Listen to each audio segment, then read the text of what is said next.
The emblem is basic. You have a shape in the center of the chest, Iron Man style or any superhero, and you can make it an organic shape, or you can choose something like a circle or diamond, whatever you want. And then you just radiate out from that. So first off, turn the shirt inside out. Get all the seams lined up, get a washable marker, fold it in half, find the center point, mark it on both sides, up here too. You grab the 2 marks at the front. I always put the front of the shirt down, just so I can always remember which is which.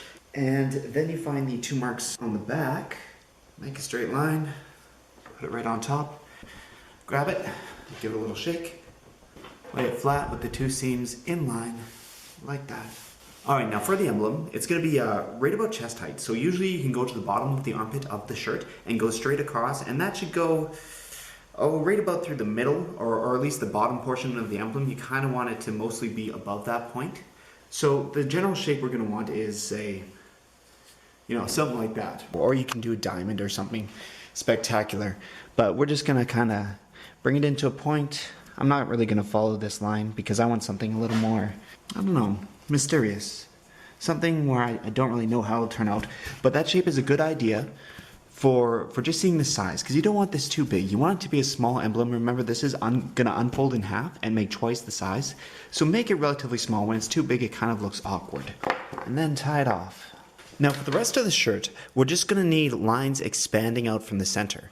So to get that, we can just go all the way around using this as our center pivot point. But it's nice to get something besides just a circle going around, like a nice, hourglass shape or light bulb shape, that sort of thing.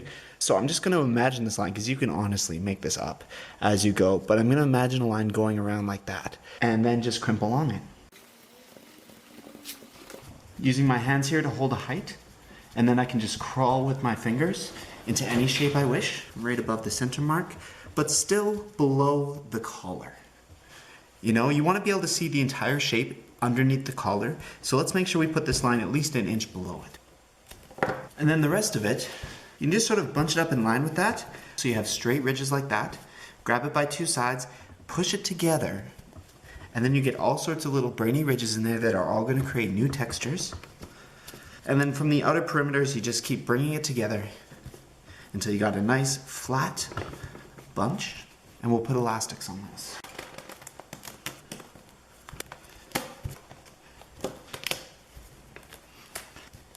And that's it. You can kind of make it up every time as you go. You do want it to be a little bit different every single time, but onto the ice. So what we're going to do is we're going to get a rainbow going down the center here. I'm going to create a purple up top by mixing a pink and a blue, because I don't have a purple made right now. But that's perfectly acceptable.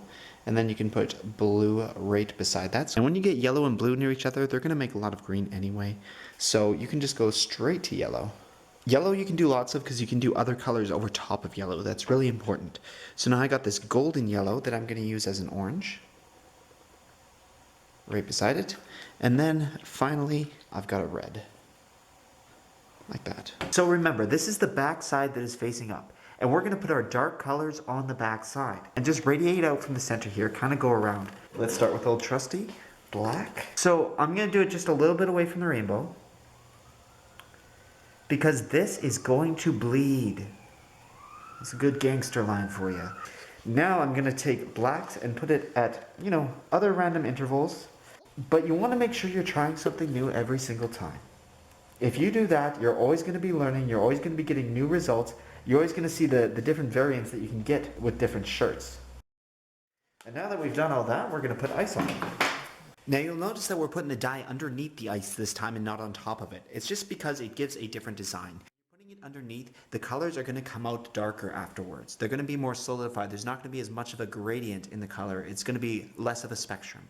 When you put it on top, of course, the dye melts to the sides of the ice cubes, which really spreads it out, and you get a bright or light spot in the center and darker towards the edges. So you get kind of a bubbling effect by putting it on top, and you get more of a tight gradient when you put it underneath. So what I've done here is I put this little clamp underneath the colorful part just to raise it up, so that gravity was working with it, so that the dye didn't run downhill towards the rainbow, but kept away. So if we're going to add more black for definition, it'll be nice to put it right here between these 2 pieces of sinew. Reason being that way a little bit of rainbow will extend beyond the black and make it seem like the gem in the middle is just shining. So we'll take a little black here. that should be enough. I let the ice melt all the way here, just because it is a thicker fold. As you can see, there's still lots of white on this side. We're gonna have to do quite a thick dyeing on this side as well to keep it up. So it's important that we add a little bit more soda ash right now, so that the dye that we do put on this side has a chance to stick in its most potent efficacy. A little bit of blue here with yellows, add a little bit more golden yellow, and there's already red on there as well, so I'd say that's good right there.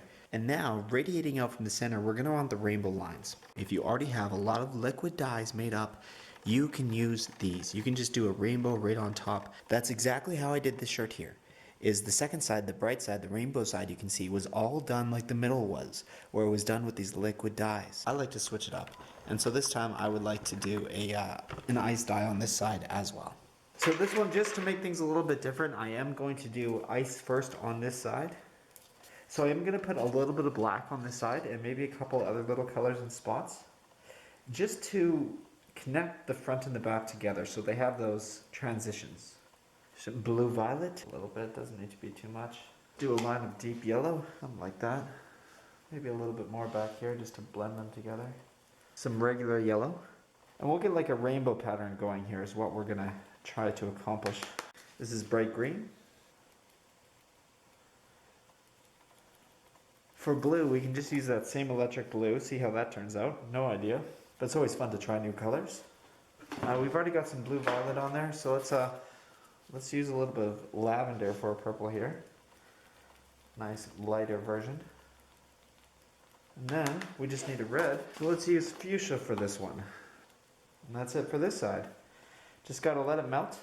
And we wanna make sure it penetrates as deeply as there is white, so about halfway through the shirt at least.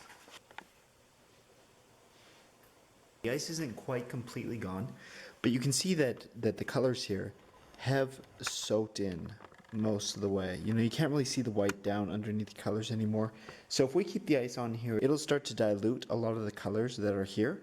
So I'm going to take it off now so that the colors stay nice and potent. I'm going to put this bright side, the front side, face down inside the plastic bag so that all the excess liquid can pool in the bottom, and it's going to create another black layer over top, but just over the surface of the colors. So it's going to go dark, color, dark. When we're arranging this, we always want this to be uphill because we don't want too much to pool around the part in the middle. So you can see what I've done here. The rainbow at the center is here, and I've put it on top of just a tie-dye containers to keep it up so that any liquid going down goes downward towards the bottom of the bag. Alright, it's been 24 hours here. Now this part's always the same. You always want to start with cold water and gradually get warmer as you go, getting rid of all the dye at each stage along the way. And then, this is what she looks like.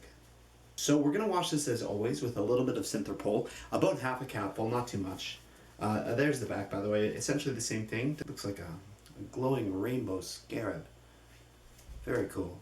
But wash it on hot. Use a little bit of Synthropol for sure. That's what you need to do to get the excess dye out. About half a capful. And I'll show you what it's like when it's done.